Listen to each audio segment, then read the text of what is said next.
तुम अब से भी सीरियस पढ़ाई करके जेईई मेंस और जेईई एडवांस के एग्जाम को क्रैक कर सकते हो, अपने ड्रीम आईटी के अंदर एडमिशन ले सकते हो और वो टॉप रैंक जो तुम एम कर रहे थे ना उसको अभी भी अचीव कर सकते हो। बस तुम्हें जरूरत है एक राइट स्ट्रैटेजी की और उसके कंसिस्टेंट एग्जीक्यूशन की। देखो 14,15,110 बच्चे जेईई मेंस 2024 में बैठे थे, जेईई मेंस 2025 में कम से कम 15 से 16 लाख बच्चे होंगे। इतने बड़े कंपटीशन से लड़ने के लिए तुम्हारे पास एक राइट स्ट्रैटेजी और उस राइट स्ट्रैटेजी का कंसिस्टेंट एग्जीक्यूशन, डेली पढ़ाई करने का जो दम होता है वो तो होना ही चाहिए। पिछले 3 सालों में कई हजारों बच्चों को मेंटोर कर चुका हूं, कई हजारों रैंकर्स को बहुत क्लोजली मॉनिटर कर चुका हूं कि उनकी हैबिट्स, उनकी स्ट्रैटेजीज और साथ में वो जो माइंडसेट रखते हैं वो क्या होता है जिससे वो टॉप रैंक प्रोड्यूस कर पाते हैं। और उसके बेसिस पर तुम्हारे लिए लेकर आया हूं 7 ऐसे पॉइंट्स जो तुम्हारी पूरी जेईई प्रिपरेशन को कवर करते हैं और तुम्हें 1 साल में जेईई के एग्जाम को क्रैक करने में बहुत हेल्प करेंगे। अब इतनी रिसर्च मैं करके लेकर आया हूं तो तुम्हें भी कॉपी पेन निकाल कर बैठना पड़ेगा, ताकि जो भी चीजें मैं बोलूंगा उन पॉइंट्स को तुम्हें नोट डाउन करना पड़ेगा। और साथ में एक सीरीज चालू कर रहा हूं जहां पर तुम्हारी बर्निंग प्रॉब्लम्स के ऊपर मैं सोल्यूशन वीडियोस बनाऊंगा इसी चैनल पर। तो सब्सक्राइब बटन पे क्लिक करके बेल आइकन को प्रेस कर लो ताकि तुम नेक्स्ट वीडियो को मिस ना कर दो। और साथ में कमेंट करो कि तुम्हारी सबसे बर्निंग प्रॉब्लम क्या है जिस पे तुम्हें वीडियो चाहिए, तो अभी के अभी कमेंट करो। चलो यार वीडियो को स्टार्ट करते हैं। तो सबसे पहले बात करते हैं टाइम टेबल की। अब टाइम टेबल का जो एग्जीक्यूशन है वो बच्चे के लिए सबसे टफ चीज हो जाती है, क्योंकि टाइम टेबल तो सब बना लेते हैं, 2 से 3 ये करेंगे, 3 से 4 ये करेंगे, 4 से 5 ये करेंगे, लेकिन एक्चुअली में उसका एग्जीक्यूशन भैया नहीं हो पाता है। तो इसका मतलब क्या है कि टाइम टेबल ना बनाए? बिल्कुल नहीं, तुम्हारा टाइम टेबल ही गलत बना हुआ है। अगर तुम्हारा टाइम टेबल तुम्हारी सिनर्जी के साथ मैच होकर बनेगा तो उस टाइम टेबल को फॉलो कर पाना बहुत ईजी हो जाएगा, तुम्हारी हैबिट में भी आ पाएगा और साथ में अगर हैबिट में आ जाएगा तो कंसिस्टेंट पढ़ाई कर पाना काफी ईजी हो जाएगा। अब इसके लिए मैंने आपके लिए पूरा टाइम टेबल का वीडियो बनाया था जिससे आप अपना टाइम टेबल खुद डिजाइन कर सकते हो अपनी सिनर्जी के अकॉर्डिंग। वो वीडियो का लिंक मैं आपको डिस्क्रिप्शन में दे दूंगा, आप उस वीडियो को चेक करके आना और उसके अकॉर्डिंग अपना एक टाइम टेबल को रेडी करना। साथ में बच्चों का प्रॉब्लम ये आता है कि भैया हमारे डेली टारगेट्स अगर हम बनाएं तो उसको हम अचीव नहीं कर पाते हैं, या डेली जो हम सोचते हैं वो काम कर नहीं पाते हैं। देखो मोस्ट ऑफ द रैंकर्स क्या करते हैं कि वो डेली टारगेट्स को मॉनिटर नहीं करते हैं बल्कि वो वीकली टारगेट्स को मॉनिटर करते हैं। देखो हो सकता है तो मंडे को मोटिवेटेड फील कर रहे हो तो ज्यादा पढ़ लो, ट्यूसडे को कम पढ़ो, वेडनेसडे को ज्यादा पढ़ लो, बट ओवरऑल पूरे वीक के जो तुम्हारे टारगेट्स हैं वो कंप्लीट होने चाहिए। और एक वीक में मिनिमम 70 to 80 आवर्स आपको टोटल पढ़ाई करनी ही करनी है, जिसमें 40 आवर्स की मिनिमम क्वेश्चन सॉल्विंग होनी ही चाहिए। अब सेकंड पॉइंट पर हम बढ़ते हैं, जो कि है कि एक चैप्टर को जेईई एडवांस लेवल पर कैसे लेकर जा सकते हैं, उसका फ्रेमवर्क क्या है और क्या फ्रेमवर्क रैंकर्स और टॉपर्स यूज करते हैं और उस फ्रेमवर्क को आपको भी यूज करना चाहिए। तो सबसे पहला काम होता है लेक्चर देखना अच्छी तरीके से और लेक्चर से पूरी थ्योरी को बहुत ही बढ़िया लेवल पे कंप्लीट करना। उसके बाद जो क्वेश्चंस लेक्चर में कराए जा रहे हैं इन क्वेश्चंस को अटेम्प्ट करना, फिर अपने कोचिंग की डीपीपी मॉड्यूल और प्रीवियस ईयर क्वेश्चन सॉल्व करना। अब प्रीवियस ईयर क्वेश्चंस जो है वो 2021 से 2023 और 2024 तक के जेईई मेंस के और लास्ट 5 ईयर के जेईई एडवांस के आपको लगाने ही लगाने हैं। अगर आपको लगता है कि आपके कोचिंग का मटेरियल बहुत रेलेवेंट नहीं लग रहा है जेईई मेंस और जेईई एडवांस लेवल पे, तो हमने आपके लिए specially JEE Mains question bank और जेईई एडवांस क्वेश्चन बैंक, जो कि प्रीवियस ईयर क्वेश्चंस इसके साथ में जो किताबों के अंदर क्वेश्चंस पड़े हुए हैं उनका क्रक्स निकाल के आपके लिए डिजाइन करा है। साथ में मेरे लाइव सेशंस और इसके साथ में मेरे चैट सेशन जहां पर आप 24/7 मेरे से डाउट्स पूछ सकते हो। इस तरीके की मेंटोरशिप प्रोग्राम हम लोगों ने आपके लिए डिजाइन करी है जिससे आप टॉप रैंक्स प्रोड्यूस कर सको और अपनी प्रिपरेशन को बहुत बेहतरीन तरीके से इनहांस कर सको। इस प्रोग्राम में आने के बाद आपकी जेईई प्रिपरेशन काफी हद तक काफी ईजी हो जाएगी। तो इसका लिंक मैं आपको डिस्क्रिप्शन में दे दूंगा। ये इंडिया की सबसे अफोर्डेबल मेंटोरशिप प्रोग्राम है, इसको आप चेक करके जरूर आ सकते हैं। बढ़ते हैं तीसरे पॉइंट की तरफ, जो कि है बैकलॉग्स। अब देखो कोई भी रैंकर स्टूडेंट हो चाहे नॉन रैंकर स्टूडेंट हो, बैकलॉग्स तो सबके होते हैं, लेकिन जो नॉन रैंकर स्टूडेंट होता है वो क्या गलती करता है, वो ये समझता है कि मैं बैकलॉग्स को तब कंप्लीट करूंगा जब मेरे वीकेंड्स आएंगे और मैं वीकेंड के समय में एक दिन का टाइम बनाऊंगा जब मैं 8 घंटे 9 घंटे बैठूंगा और उस समय में सारा बैकलॉग निपटा दूंगा।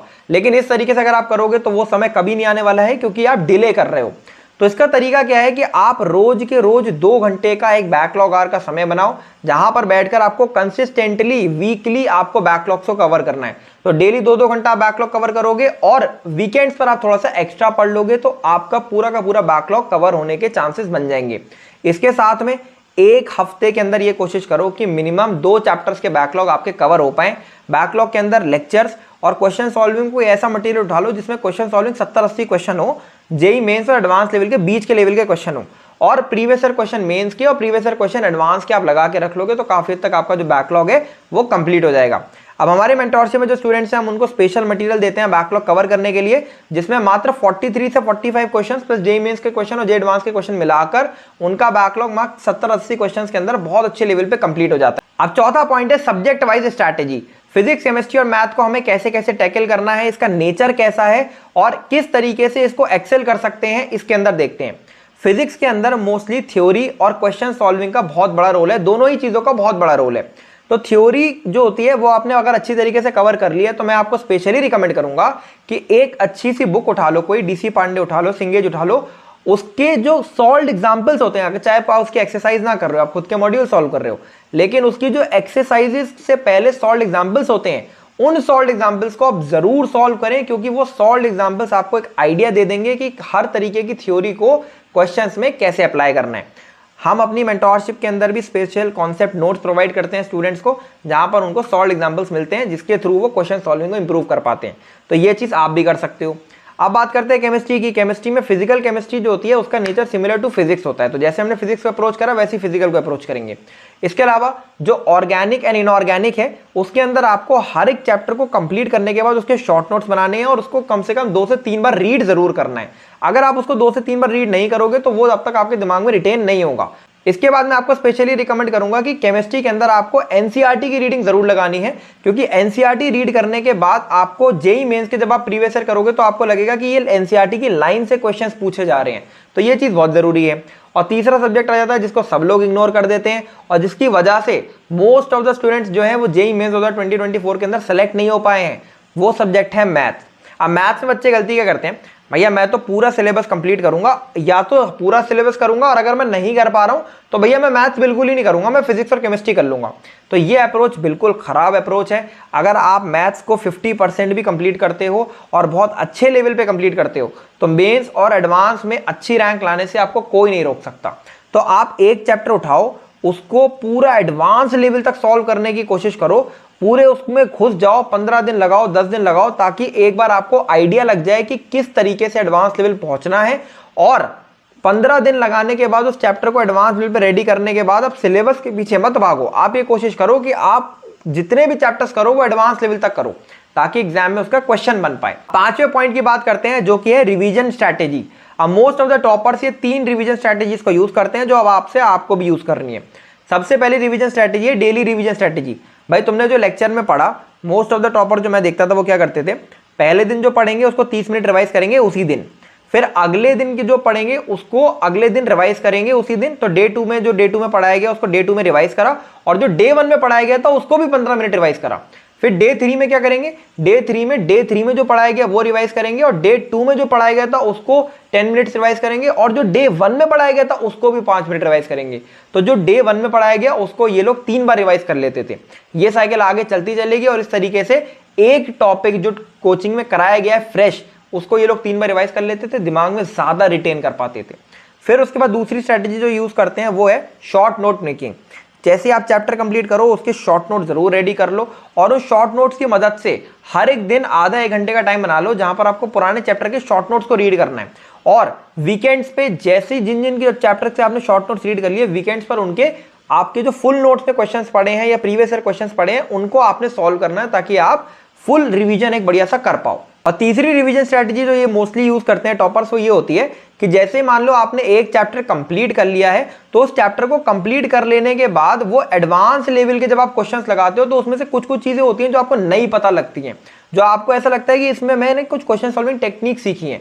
तो वो क्वेश्चन सॉल्विंग टेक्निक्स है, वो जो टेक्निक्स आपने सीखी, जो क्वेश्चन नहीं बने वो आपने सीखे, जो आप डाउट कॉपी के अंदर डाल रहे हो, तो वो जो डाउट कॉपी है, जो क्वेश्चन कॉपी है, उस क्वेश्चन कॉपी का रिवीजन जरूर से करते हैं, जिससे उनके क्वेश्चन सॉल्विंग टेक्निक्स भी दिमाग में बैठी रहे। तो ये तीनों टेक्निक्स आप यूज कर सकते हो। बाकी हमारी मेंटोरशिप के अंदर हम स्टूडेंट्स को एक स्पेशल रिवीजन टूल देते हैं, जहां पर हम उनको माइंड मैप्स और स्पेशल सॉल्विंग मटेरियल प्रोवाइड करते हैं। अब बढ़ते हैं 6ठे पॉइंट की तरफ, जो कि है मॉक टेस्टिंग। अब मॉक टेस्टिंग में मोस्ट ऑफ द जो नॉन रैंकर स्टूडेंट होते हैं वो मॉक टेस्टिंग को नंबर के बेसिस पे जज करते हैं कि भाई मेरे नंबर कैसे आ रहा है, कि मेरी क्लास में रैंक कैसी आ रही है।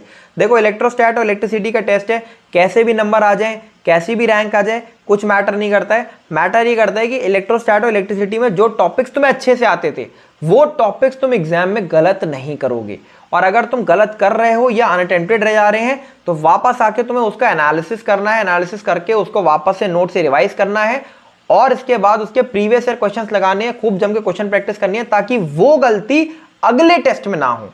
तो नई गलती आपको हर एक टेस्ट में करनी है। अगर आप इस अप्रोच से चलोगे तो आप खुद देखोगे कि आपके मॉक्स का स्कोर धीरे धीरे इंक्रीज करेगा। एंड 7th पॉइंट जो कि मोस्ट इंपॉर्टेंट पॉइंट है वो है फोन डिस्ट्रैक्शन या गर्लफ्रेंड का डिस्ट्रैक्शन या ऑब्वियसली दोस्तों का डिस्ट्रैक्शन। मोस्ट ऑफ द जो रैंकर्स होते हैं ना वो अपने आप को कमरे में बंद कर लेते हैं, वो सारे डिस्ट्रैक्शंस को कट ऑफ कर लेते हैं, वो फोन हो गया, गर्लफ्रेंड हो गई, दोस्ती हो गई, सबको खत्म कर लेते हैं क्योंकि उन्हें पता है कि ये तपस्या है मात्र 6 महीने की। अगर आपने 6 महीने 1 साल ये चीज कर भी ली तो उसके बाद तो आपका वैसे भी करने का मन नहीं करेगा, लेकिन आप अपनी पढ़ाई पे इतना ज्यादा फोकस्ड हो जाओगे ना, आप पढ़ाई के प्रोसेस में इतना ज्यादा घुस जाओगे ना कि आपको पढ़ाई इजी लगने लगेगी, आपको इसी काम में मजा आने लगेगा। और जब आपको इसी चीज में मजा आने लगेगा, आपका इंटरेस्ट इसी चीज में आने लगेगा ना, उस दिन आपका एक फ्लो स्टेट बन जाता है। और जब आपका फ्लो स्टेट बन गया तो आपको चीजें आसान लगने लगती है, कठिन चीजें भी आसान लगने लगती हैं और तब जो है टॉप रैंक्स प्रोड्यूस होती हैं। तो ये फ्लो स्टेट लाने के लिए आपको पूरे टाइम अपनी किताबों में घुसे रहने की हैबिट बनानी है जो एटलीस्ट आपको 21 डेज तक सस्टेन करनी है। अगर आप ये काम कर पाते हो तो आपकी आगे की पढ़ाई काफी स्मूथ हो जाएगी। आपने देखा होगा मोस्ट ऑफ द टॉपर्स और रैंकर्स कहते हैं हमारे लिए इतना टफ नहीं है। उनके लिए इतना टफ इसलिए नहीं है क्योंकि उनकी फ्लो स्टेट अचीव हो चुकी है और आपकी भी फ्लो स्टेट अचीव हो सकती है अगर आप सारे डिस्ट्रैक्शंस को कुछ समय के लिए कट ऑफ कर दें। हमेशा याद रखना जेईई में सिर्फ 2 टाइप के स्टूडेंट्स हैं, एक वो जिनका आईआईटी निकलेगा जो आईआईटी पहुंचेंगे और एक वो जो कि डिस्ट्रैक्ट हो जाएंगे। तो तुम दूसरा वाला तो कभी नहीं बनना चाहोगे। तो इसीलिए मैं चाहूंगा कुछ समय की बात है, अपने फोन को किनारे फेंक दो और अपनी पूरी ताकत लगा दो इस चीज के अंदर कि किस तरीके से फिजिक्स केमिस्ट्री मैथ के अंदर मैं इंडिया का बेस्ट एस्पायरेंट बन सकता हूं। अगर आप इस तरीके से सोचना शुरू कर दोगे ना तो आप खुद को अपने टेस्ट के स्कोर्स में, अपनी परफॉर्मेंस में खुद को बढ़ते हुए देखोगे। एक 8वां पॉइंट भी है, मोस्ट ऑफ द स्टूडेंट्स के अंदर सेल्फ मोटिवेशन डाउन हो जाता है विद टाइम। तो आपको एक पेपर पे नोट डाउन करना है कि मेरे को आईआईटी का एग्जाम क्यों क्रैक करना है और इसके 3-4 रीजंस आपको लिखने हैं। इन रीजंस को लिख के अपनी स्टडी टेबल के सामने चिपका लेना। जब आप इनको स्टडी टेबल के सामने चिपकाओगे तो स्टडी शुरू करने से पहले हमेशा आप इसको रीड करोगे। तो जब आप इसको रीड करोगे तो आपके अंदर डेली सेल्फ मोटिवेशन बना रहेगा। तो ये चीज आपके लिए बहुत इंपॉर्टेंट है और मोस्ट ऑफ द रैंकर्स ये चीज करते हैं। तो ये चीज अगर आप करोगे, डेली मोटिवेशन बना रहेगा, डेली आप टाइम टेबल को फॉलो कर पाओगे, कंसिस्टेंसी आएगी, रिजल्ट्स आएंगे और फाइनली टॉप रैंक निकल कर आएगी। तो ये सारे की सारी चीजें अब से आप अपनी प्रिपरेशन के अंदर एग्जीक्यूट करेंगे। मैंने वीडियो के स्टार्टिंग में एक वर्ड यूज करा था, कंसिस्टेंट एग्जीक्यूशन। जो भी चीजें मैंने यहां पर बताई हैं, अगर आप उसका कंसिस्टेंट एग्जीक्यूशन यानी रोज के रोज एग्जीक्यूशन कर पाते हैं, डेफिनेटली आप टॉप रैंक प्रोड्यूस कर सकते हैं। हमारी मेंटोरशिप में आने के लिए जो लिंक है वो भी मैंने आपको डिस्क्रिप्शन में दे दी है। साथ में टाइम टेबल आपको कैसे डिजाइन करना है उसका वीडियो भी मैंने डिस्क्रिप्शन में दे दिया है।